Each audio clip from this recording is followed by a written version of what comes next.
Hands-on .NET Web API documentation with Swashbuckle and NSwag. In this course, you will learn how to document Web API with Swashbuckle, NSwag, OpenAPI, Swagger through a step-by-step approach. I am Praveen Kumar Bhavna, shortly Praveen, from codewithpraveen.com, your instructor for this course. I have over 15 years of experience with product development in .NET language. I have worked in various MNCs that spans across security surveillance, access control, and automation and control systems. In this course, you will use Swashbuckle or NSwag for documenting the Web API projects. By the end of this course, you will be able to confidently document Web APIs using the ASP.NET Core technologies. To achieve this, we will be documenting an existing API for a system called College Management System.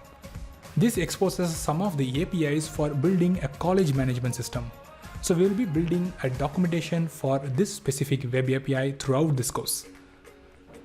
Some of the topics you learn in this course includes an overview of OpenAPI and Swagger, approaches for documenting the Web APIs, the usage of Swagger tools, followed by using Swashbuckle and NSwag to document the OpenAPIs, followed by using the Web API analyzers, and moreover, you will also automate using the Web API conventions.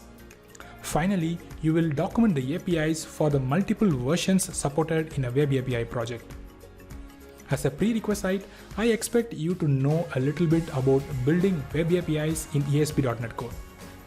Also, it is good if you know the basics of OpenAPI or Swagger specification. In case you are interested to learn more about these two topics, then you can check out my relevant courses under my profile. Finally, I have designed this course for backend web developers as well as the software architects who wants to document the Web APIs using these Swashbuckle and NSwag. Enroll now to get started with API documentations using Swashbuckle and NSwag.